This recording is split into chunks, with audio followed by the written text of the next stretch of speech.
film I responded to for this wall was a film called Tracks, which is about a woman called Robin Davidson. She's an Australian woman who, in the 1970s, travelled from Alice Springs to Perth with 4 camels and a dog.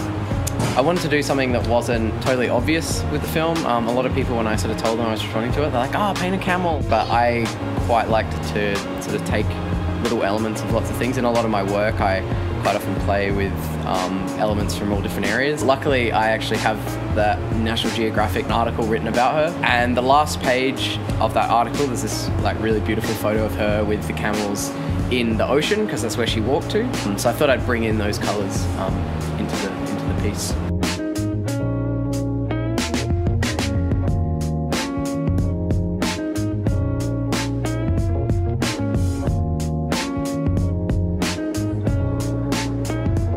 The name of the film is All This Mayhem.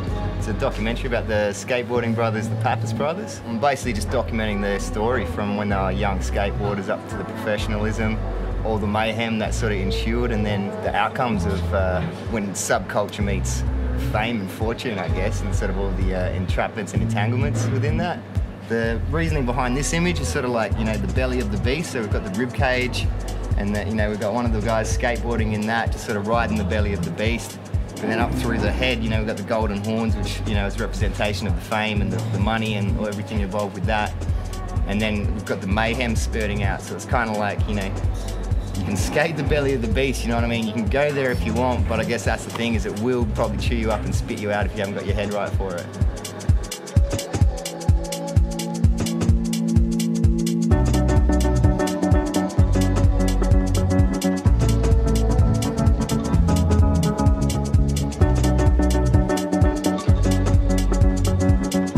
The name of the film is Tender, and it's basically about a community in the Illawarra who find their own way to basically run a non-for-profit funeral system.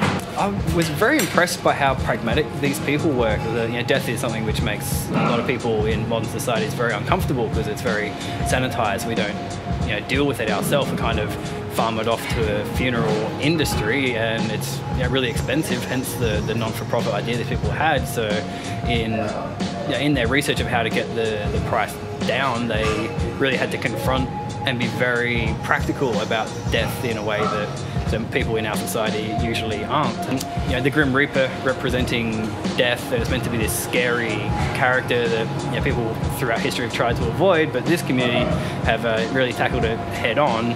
So I've got the Grim Reaper here, who's bought his scythe for 50% off because these people have found a better way, cheaper way to handle death, really.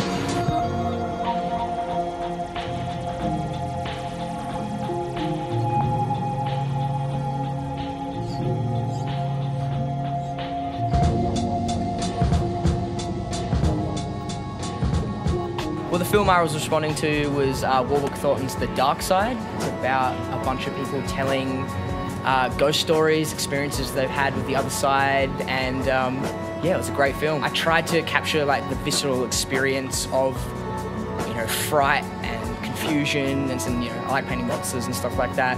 There's little to no ectoplasm, but I painted a lot of ectoplasm in this. That's just what I think of when I see ghosts. It was great to be able to work over Matt Stuckey and elements of Store's pieces to bring in, to tie in it all together.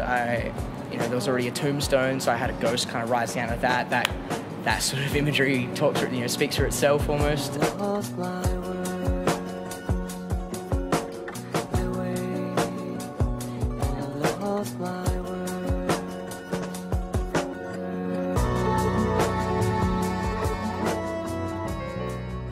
My name's Seb Humphreys. The film is Uncharted Waters. It's about Wayne Lynch, who was a surfer in the early 60s that basically changed the game from when longboarding transferred to shortboarding. So he was sort of an evolutionary surfer. He changed the game entirely.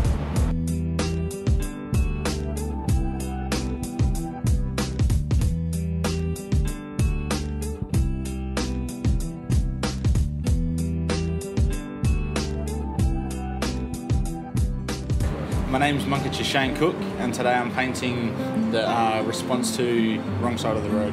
The Wrong Side of the Road is about an Aboriginal band that travels around and come into contact with police and all different types of challenges throughout their musical career, and they mostly write songs about sticking up for their right to be Aboriginal and stuff like that, but they're constantly getting involved with the police, pulling them over and getting kicked out of bars and stuff like that. And I wanted to incorporate the artist that was before me a little bit into my piece as well, so I thought it would be a good idea to go with the pinks and the purples and stuff like that to just to kind of stand out off of the blue.